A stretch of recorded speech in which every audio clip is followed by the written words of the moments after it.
Chairman, I believe that this revered man should be invited as well to testify because you know he's an expert within that space.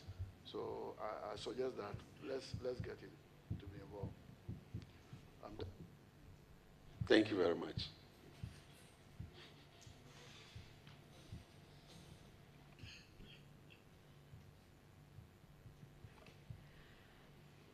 Honorable Chair, thank you. Honorable colleague, you did mention the crowding in the corridor. Were people's ID cards being checked? I came through the back door from Annex. And so when I climbed, I saw a colleague on the first floor. So I walked with him. He was going towards the new, the entrance. So I escorted him to that position before I climbed through that side. So I didn't come through the staircase, through the main entrance, no. So I wouldn't know what security measure was there at the entrance. But when I climbed down, I didn't see any visible visitors tags on them. And the truth is, some were chiefs with their entourage protecting them. And so when I was trying to push my way through, they saw my tag visibly, but they will not budge, they will not give way.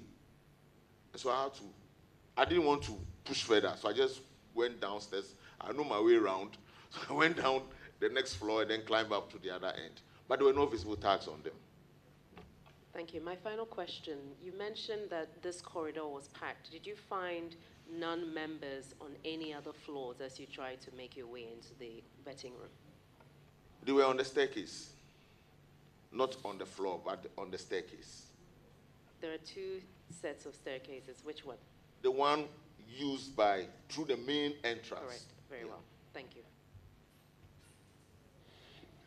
Well, thank you very much, Honorable Chasa, for attending upon this committee. Marshal, Deputy Marshal, and then, you are honorably discharged. Thank you very much. You have the Deputy Marshal and the Minister for Fisheries. Deputy Marshal, can you please take then we'll have our Minister finally. I think after the Minister, we will close for the day, and then we'll address the press.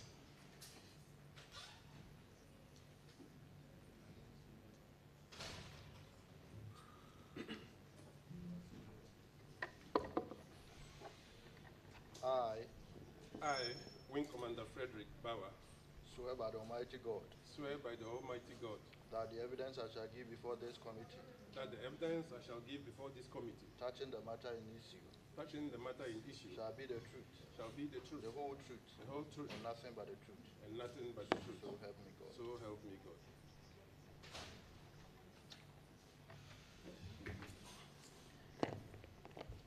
Thank you very much, Wing Commander Frederick Bauer, retired Deputy Marshal of Parliament.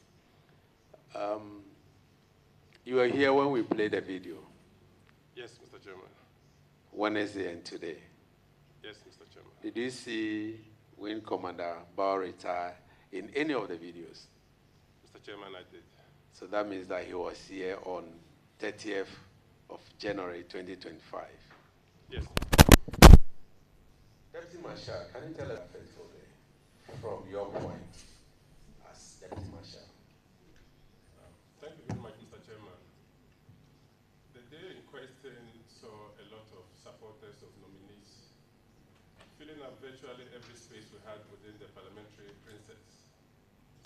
It appears some had even slept over around the funeral grounds area, preventing the drumming and dancing within the forecourt just outside the staff entrance.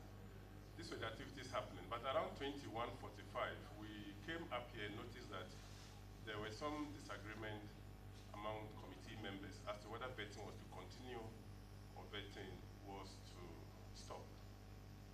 Now, what my concentration was then to look out for strategies to try and prevent the situation from escalating into fisticuffs.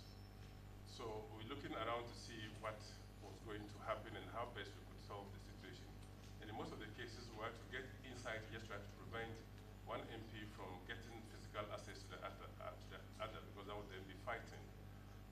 what we're concentrating doing, and virtually. Thank you very much. I will ask my colleagues to take their part.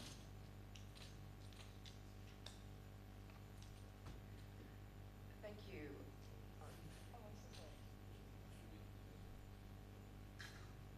Thank you, Mr. Chairman.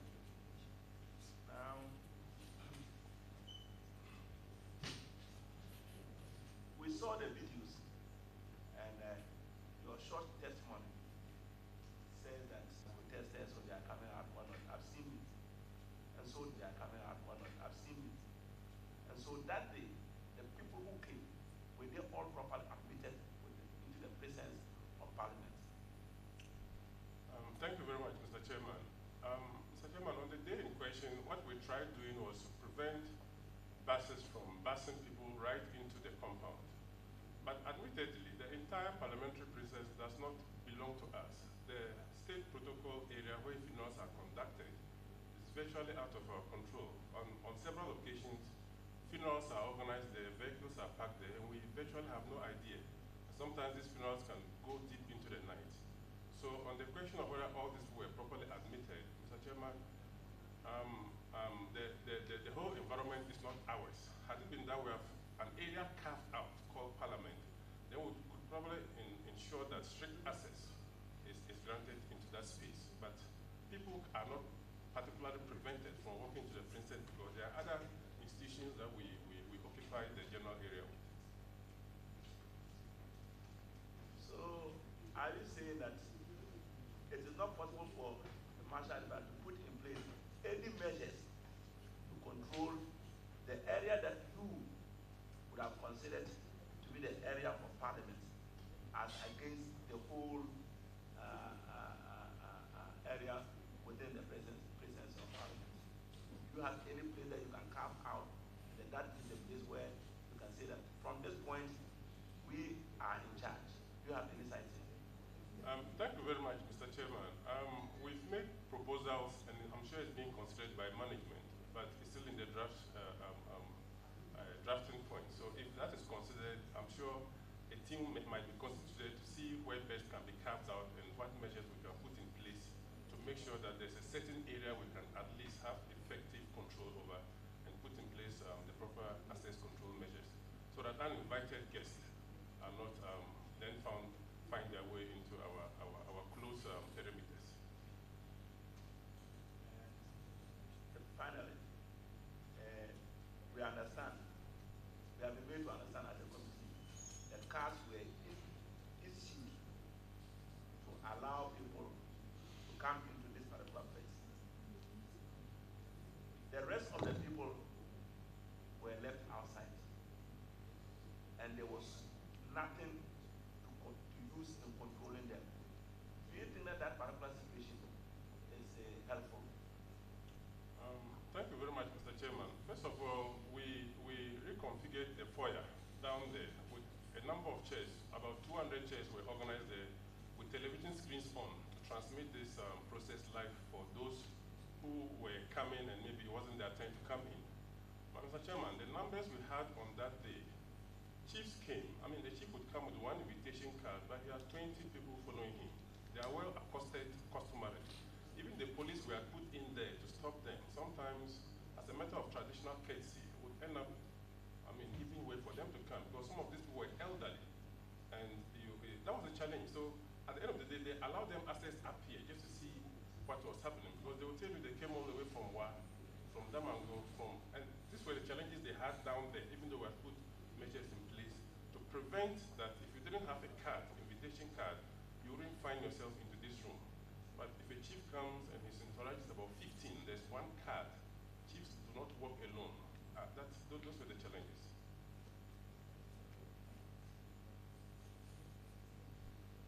And so, would you say that the scheduling of the nominees in terms of the numbers for a particular day contributed to the large number of people who were around?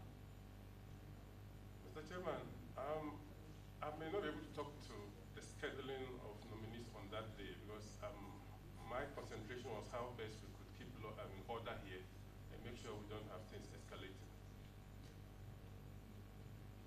Thank you. That will be all for now. Thank you, Honorable Chair. Point Commander, just out of curiosity, is there an official document that is handed over to the Marshal's Department to inform you of who is to be on the precincts of Parliament on any given day when we have the vetting of any nominees? Thank you very much, Mr. Chairman. The understanding is that only invitees, people who have been given invitation cards, and these cards are supposed to be 10, are the ones allowed into the vetting room to support their nominees.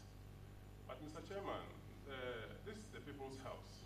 If visitors say they are coming in to visit their MP, it becomes difficult for us without prior authorization to deny them that access. What we've noticed is that they say they are coming in to visit their MP, and instead of getting to their MP's floor or office, some of them find themselves here, and some of them, unfortunately, sometimes with the support of the MPs.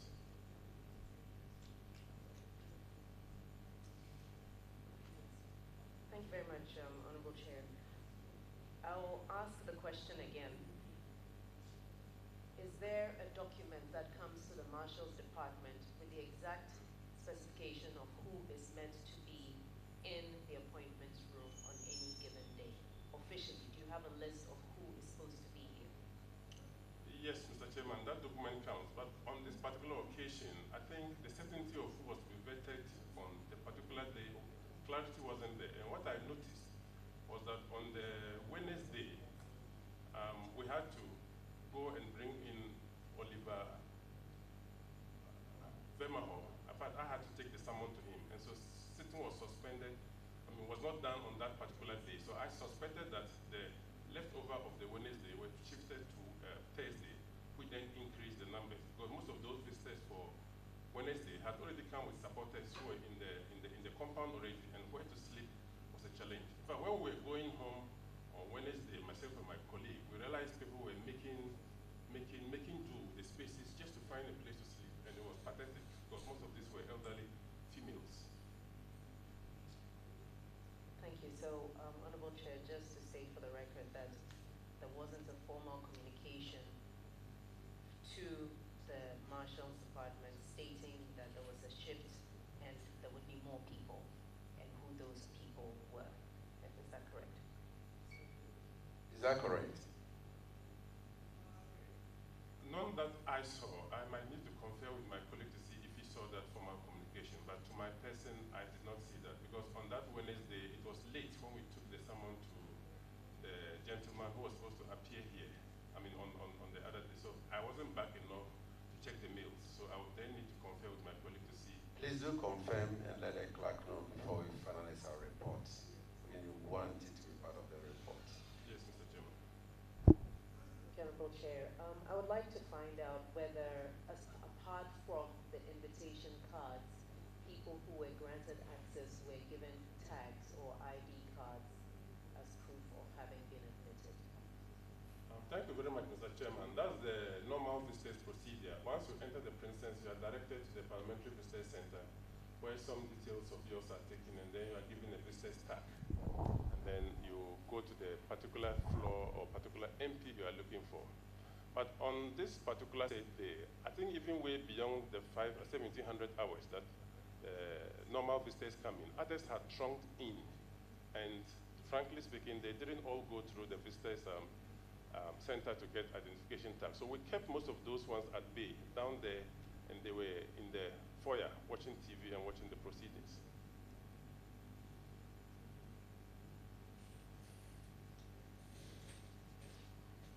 Thank you, Chairman. Just one question. We also a stranger among the peacekeepers. He said he was there as a peacekeeper. Let me ask you, in future, are we safe? Won't we be having more strangers? When even Parliament is sitting, would we be having them? And two, would you recommend that we move the vetting process to a more secured places, especially at Job 600 up there, if we can move the vetting process from this place to a more secure place so that it may restrict the number of people. Naturally, it will be easier to control than an open space like this. Thank you very much, Mr. Chairman. I wouldn't say anywhere in Job 600 will be more secure than here. But talking about a more secured venue where crowd control measures could be firmly employed, like I mentioned earlier, we've made a proposal which we sent to our clerk, and it's being looked at. So I'm sure when some consideration is given to it, communication will go up to the board, and maybe it might be considered. Well, there was a question about a stranger who, as a marshal, you are supposed to provide security to members of parliament as well as the precinct and properties of parliament. You were here when we have to ask a stranger to go and come back on Monday. We saw him visibly moving from one end to the other, to the extent that he was even, okay, so I'll leave that one. Now, did you notice that there was a stranger in the house? Mr. Chairman, personally, I didn't until today. The fact is that our security personnel are all not still very familiar with all the MPs, especially the members coming in for the first time. And so we had encouraged all of them to always wear their identification tags. But Mr. Chairman, unfortunately, some of them just do not wear those tags. Because when you wear those tags from a distance, our security personnel are able to know whether this is a staff, or this is a member of parliament, or this is a visitor. So we'll probably also still use this platform to appeal that even if it's difficult to wear, but we keep encouraging that you just wear it for us, because it's difficult to identify everybody. And myself and my senior colleague, we could not be in one place at all the times. We divided the work. We're going around to supervise the measures we've put in place. So unfortunately, I did not notice that stranger. And in fact, I didn't even know until he appeared this morning.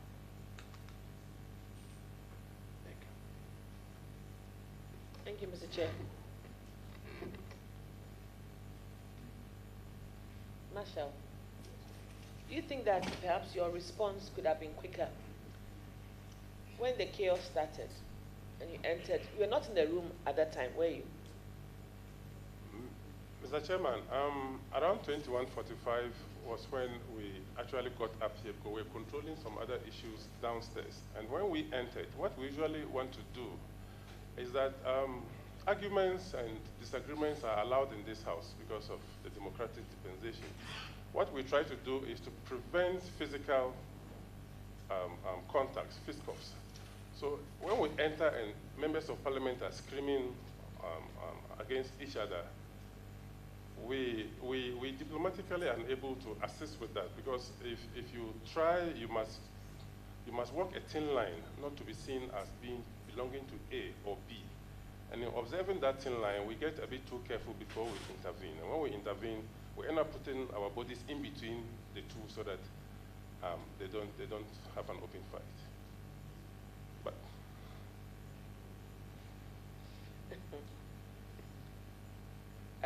that still didn't answer my question, whether you think your response was on time or a bit delayed. Mr. Chairman, it's a very difficult question for me, because until there were bangings on the tables and attempts at physical destruction of things, where we now asked in the other uniformed police to come in. But Mr. Chairman, we had police in civil clothing who work with PPU. They were all in the room. We're all trying to do separations, calm down issues, try to mediate. I had to pull a number of MPs to the adjoining offices just to convince them that there was no need for us to go into this, because cameras were watching, and some of it worked. So those are some of the things we're doing behind the cameras and behind the scenes. But as to whether the intervention was early or timely, the difficult thing is that if we move in 20 or 30 policemen into the room, it may be seen as intimidation. It may be seen that you're trying to intimidate the process, and so we are not trying to allow the process to take its normal course. So we do all this balancing, and when we realize it's getting out of hand, then we move in the uniform personnel. Okay. Were you given the schedule? In fact, are you given the schedule for vetting, typically? Is your department giving the schedules? Yes, Mr. Chairman, we are giving a schedule for vetting. So you are given for that day as well? I explained the circumstances of that day that I will verify with my colleague and get back. Okay. Do you screen people for, because of the crowd in the corridor and within, did you actually screen people? Somebody may be holding a weapon, a knife, something. Did that take place? Mr. Chairman, thank you very much. The challenge with those crowds is just one of the issues the honorable member has mentioned, and we're looking at measures at which, even from the main entrance, all such screening will take place. But like I mentioned earlier, having complete and thorough screening of people from the main entrances to the Princess of Parliament, where we do not completely own, becomes a bit of a challenge. Okay, so my last question is, as marshals, you see to the whole premises, but there are times when people, even on ordinary days, they come into the lifts and they can meander their way through all the corridors and all that. That also falls within your purview, doesn't it? And what are you doing about that? Mr. Chairman, it does. Most of our corridors have access doors, which can be opened with your ID card and badges. But respectfully, I don't know about honorable members, but most staff sometimes don't use the access badges to open the doors. And even in some of the floors in Job 600, realize members, because some of them don't wear their ID cards, which have access to open the corridors. The doors are left open. And so one visitor who says is coming to second floor ends up at the 8th floor. Because ideally, when you go to the visitor center, you are only directed to that particular floor. And there are receptionists on each floor to help you access that particular MP and step out. But the challenge is that the visitor comes and then decides that he has remembered another MP he wants to see on another floor, and then the floor door is opened. So he might just end up getting there. We're trying to put in place measures to make sure we have men on all the floor. But as it is now, because of challenges in manpower and resources, we're not able to effectively man those things to make sure that loiterers then find their way into your lift and the corridors. All right, thank you. Thank you for your insight. Wind Commander Bauer, I have only one question for you. From the MPs and witnesses that came, we heard them clearly say that there were press conferences. Some of their colleagues were on TVs mentioning that they were going to grill them. They have two who were to be grilled or who do not allow them to go through. But do you have any intelligence in here that picks signals that maybe given a lot of questions? We didn't anticipate the chaos being members of parliament getting at each other.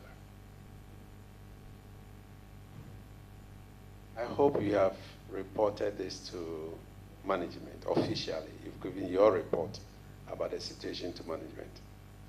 Mr. Chairman, that is true. Okay. So we can get that report from management to aid us in writing our report. Well, Mr. Chairman, it's been forwarded to the clerk's office. I don't know whether we'll then we'll talk to him and see whether we can forward the same to you. No, not from you. We'll talk to the clerk ourselves and pick it from him. Yes, Mr. Chairman. So there was a report on the chaos? Yes, Mr. Okay. Wind Commander Bauer, you are humbly discharged. Thank you for attending upon this committee. When we need anything else, we'll call you again. Thank you very much. Thank you, Mr. Chairman. We will finally take our sister, the Honorable Minister for Fisheries, who will have to take an oath. But because she was not here when we showed the initial videos, I don't know whether she would like to watch the videos first. Okay.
Have you seen yourself in the video?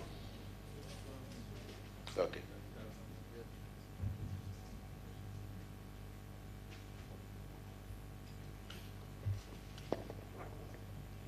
I, Emilia Arthur, swear by the Almighty God swear by the Almighty God that the evidence I shall give before this committee that the evidence I shall give before this touching, committee touching the matter in issue touching the matter in issue shall be the truth, shall be the the truth, whole truth, the whole truth, and nothing but the truth. and nothing but the So truth. help me. So help me God. Thank you very much, Honorable Minister for Fisheries and Aquaculture. You are welcome to a special committee that is conducting a full-scale investigation into what happened here on the 30th and 31st of January. I hope you have watched except of the video, not the full video. Please, did you see a lady who looks like the Minister for Fisheries and Aquaculture? Yes, Chairman, it was me. So, can you tell us what you were doing here on that fateful day? Thank you, Mr. Chairman. As a member of Parliament, I had come here to participate in the process, and two, to support some of the people who were being vetted on that day, especially the Minister for Health. And I think there were a number of other people who were supposed to be vetted that day. So I'd come here to give moral support. Thank you, Mr. Chair. So can you brief this committee what exactly you witnessed on that day? In brief, summary. Thank you very much. I was sitting right here to my right where this gentleman was sitting.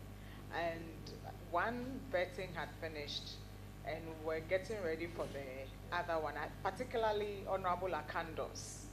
And so the usual practice is the nominee will be invited and will take the oath. So we were like, clerk, administer the oath. And the clerk was straight-faced and can you administer the oath so that the vetting will start?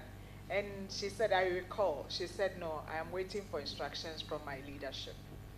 So we were here, and then by the time I realized there was some noise going on in the front where you are sitting, the next time I see a chair on the table. The next thing I see some of the members of the minority walk over here where Honorable Akando was standing, and they were surrounding him. And that was when I got alarmed because, and then some majority MPs also moved here and shoved the minority MPs away from Honorable Akando, and they took position. So that was when I was talking to some people who were standing there. What is all this about? I mean, I was Parliament. What is all this about? Were you traumatized? I was Or surprised? I was like, hey. You were frightened? Not frightened. We've seen some before, but I did not, for the life of me, expect that from having just finished one vetting, one person, and we're just moving on to the next person, and suddenly all hell breaks. Don't know what kind of all hell breaks loose, and I was amazed to see a whole member of Parliament carrying a chair and putting it on the table. The next time I saw pushing tables away, I saw a microphone being shifted away. I was, and in all of that, what amazed me was the calmness of the clerk. She was so calm, just sitting down, so very professional. I mean, she has class. Aka fanti misumaka igwe cho. You seems to not to be clearly here on that day from your good. Exactly, that's what I wanted to hear. Now, was there, you just mentioned that you saw some members from the majority side came to the rescue of Honorable Akando. Can you identify those majority from the majority side? Yes, I mean, one MP from Western North region. When I see him, I'll see him. I know the name, but it's not coming now. So we'll show you a picture now for you to identify whether he was the one. Okay, sir. Thank you, Chair.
Mr. Chairman, it's also in this video.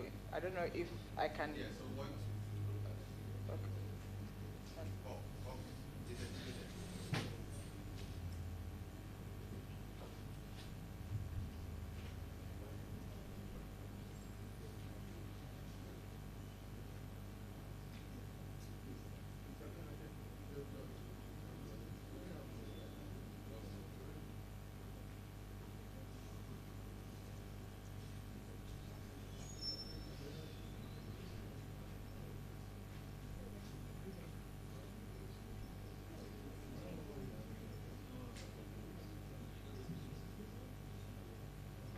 So, Mr. Chairman, one of them is Mr. Kwame Pius, the Sefia Kontombra MP.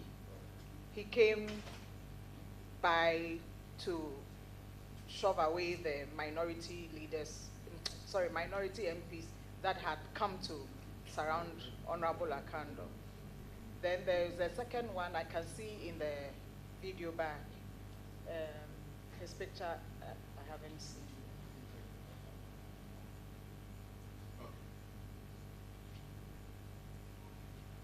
Thank you very much for at least identifying one person.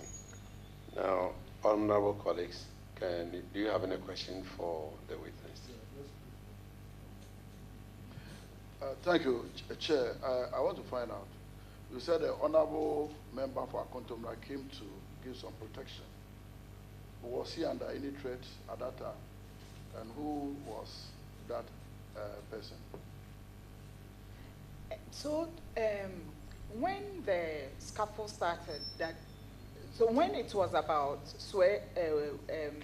the clerk, some of us around were saying to the clerk, administer the oath, and she was like, no, I'm waiting for my leader. And then the front there became then two minority MPs moved to Akontombra, to Honorable Akando, who was standing here. And I'm not a mind reader. I don't know what was going on in the minds of the majority MPs. But I think then they quickly moved and came and sort of removed the minority MPs away from their colleague, Honorable Akando, and they took position there. I don't know where it was for protection or whatever, but that's what they did, and I think it's just a natural thing to want to protect your own. Nobody knew what would have happened here as a result of all that carrying of chairs.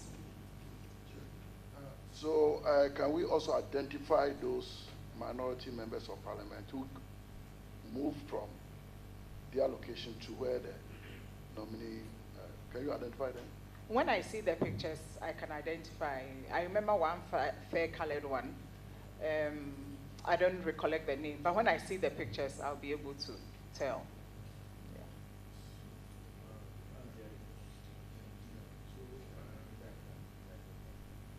Would like to show you some pictures if we'll be able to identify that person.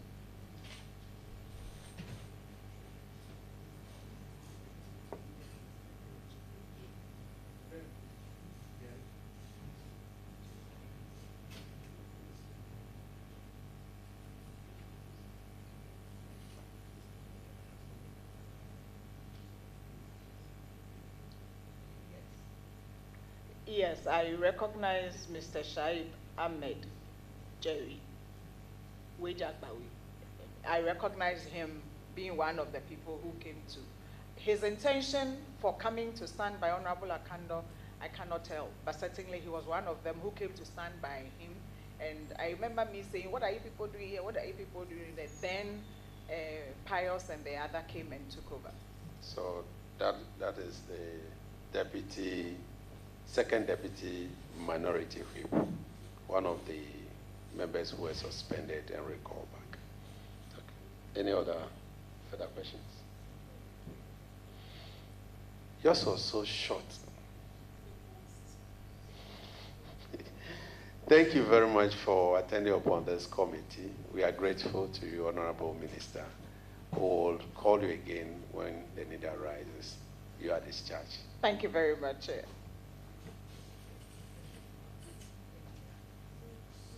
So, honorable colleagues, we have been able to take witnesses, about 10 out of the 18.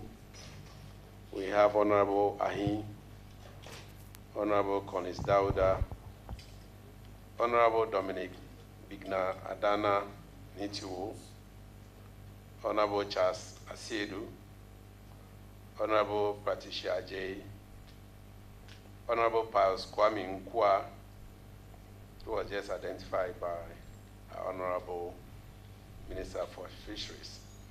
These are the honorable members who were supposed to appear before us today, Friday, since it was postponed. And they were not able to make it. We've not had any indication from the clerk as to why they will not be able to attend to this committee. And so we would request respectfully that you invite them in addition to the following members of parliament who are supposed to be here on Monday. Honorable Alexander Peño Makin, Honorable Frank Anodompre, Honorable Roxanne Nelson Eche Kwame Dapamakbo, Honorable Jerry Ahmed Shaib, Honorable Al-Hassan Tampoli Suleimana, Honorable Michael Ochribefi, Honorable Rudolph Amaku Jampa, Honorable Mustafa Yusuf, Dr. Fred Che Asamoah, Honorable, and then you add again Mr. George Glory Opeku and Honorable Samuel Kujeto Ablakwa to witness for him. He is to come with his counsel. On that note, I want to thank all of you. We have come to the end of today's sitting. We will continue with the public hearing, and I want to repeat it again. We'll continue with the public hearing again on Monday, 10 o'clock, to continue with this time around to find out exactly, especially those who are involved in the breaking of chairs, tables, and so on and so forth. And so, members of the media, we will ask and beg of you that Monday you'll be with us. The Clerk of Parliament will also be joining us on Monday as well. we've invited him, and so he should be here because he was visibly seen in the video as well. Thank you very much for coming to cover this investigation, and we hope that by the end of Monday, we'll come to a conclusion and our report will be sent to the Speaker. May I also add that we've requested Mr. Speaker to extend 2 more days. We're supposed to present our report on Monday, but since we have lost 2 days, we requested Mr. Speaker to extend a day, at least give us 2 more days, to Thursday, so that Thursday we can present our report. We thank you all for coming, and God bless our homeland, Ghana.